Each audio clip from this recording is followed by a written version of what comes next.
Chicago is renowned for being an incredibly diverse city. From neighborhoods like Pilsen to West Rogers Park, every major language is spoken within the city of Chicago.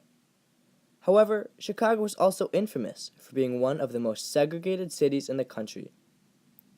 This segregation isn't just ethnic or racial, but also financial segregation. Evidence of this is seen within our lack of affordable housing in middle to high income areas. By implementing affordable housing into middle or high income neighborhoods, we can increase the effectiveness and success of affordable housing while setting a global example.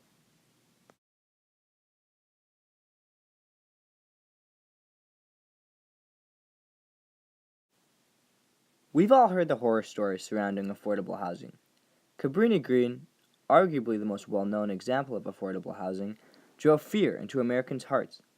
Affordable housing or low-income housing became synonymous with danger and violence. But let's dissect what exactly affordable housing really is.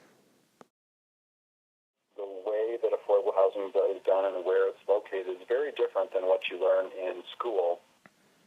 Most original affordable housing sort of originally was created as it was sort of working class housing and evolved as a way to sort of fit between what was available on the market and lower cost public housing options. So in many areas, affordable housing is used as a redevelopment tool to sort of bring up areas where the housing stock isn't as good. That was Richard Koenig. He's been the director at the Housing Opportunity Development Corporation for the past 19 years. Richard also had a comment on the conditions of affordable housing. And so the physical design of what an affordable housing looks like is really no different than any other housing of a similar stock.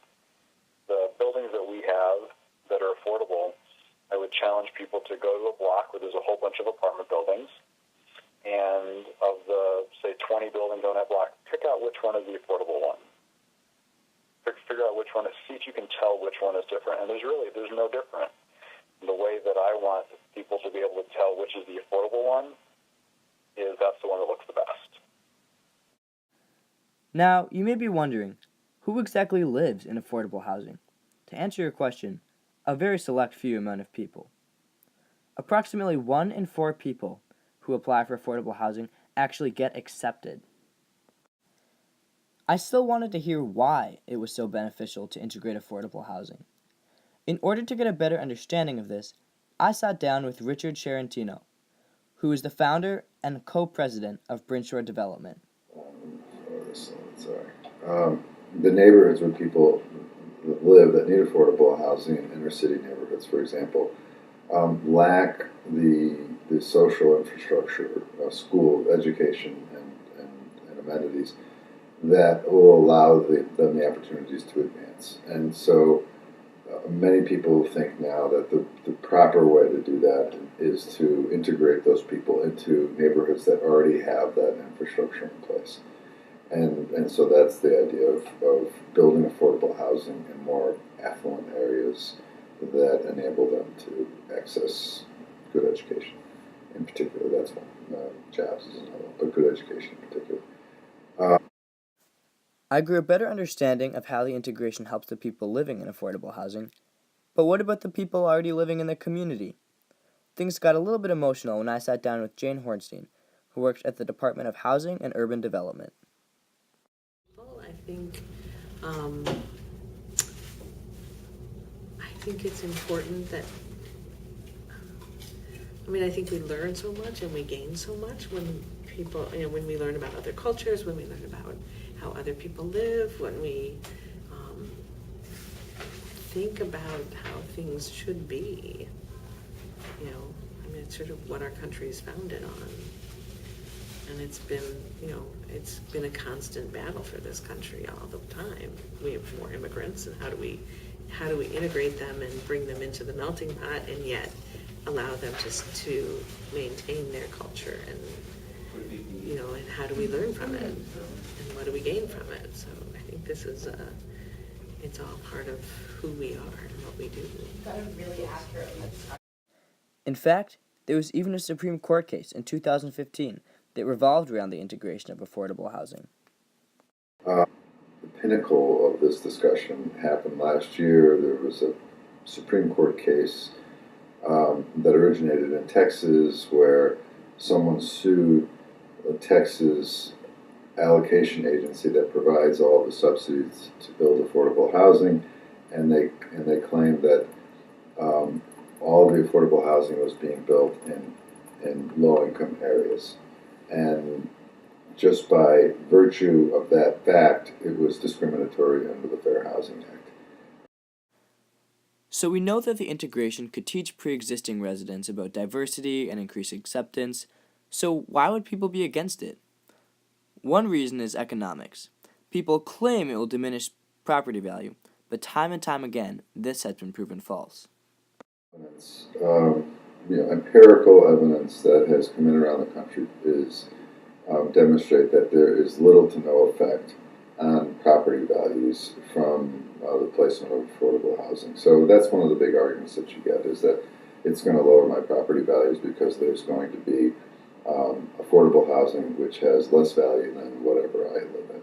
And that's usually the economic argument that you see. Finally, I had the opportunity to speak with James Stockard over the phone. Mr. Stockard is an urban planning professor at Harvard University, located in Cambridge, Massachusetts. He had something to say to people who were against the integration of affordable housing. Building permanent, decent, affordable housing should be universally popular. Liberals should like it because it fits with the goals they have for serving the full range of people in the society. And conservatives should like it because it fits their needs of let's spend the least public dollars on solving these issues. So I don't quite get why everybody doesn't love affordable housing. Stockard also outlined what he believed was the worst problem with affordable housing today. So the single thing that's most wrong with affordable housing in this country is we simply don't put enough money into it. And that's because we don't treat housing as a right. And in my estimation, that's a problem. Housing, in our country, one should have a right to a decent quality house in an appropriate place. That's what the 49 Housing Act says. We've never delivered on that. But I believe we need to somehow recommit ourselves to establishing an entitlement to a decent housing place. Throughout this project, I learned a lot about affordable housing and the stigmas behind it. I learned that not only would the incorporation of affordable housing into high-income areas help residents, but it would also help community members, teach them about diversity and acceptance in our world today. I hope that Chicago can stand tall, set a global precedent, not only for other cities in America, but for countries around the world that are considering incorporating affordable housing into high-income areas. By incorporating affordable housing into middle or high-income neighborhoods, we can greatly improve the quality of life for residents while creating a more accepting and diverse environment all throughout Chicago, a city that I am proud to call home.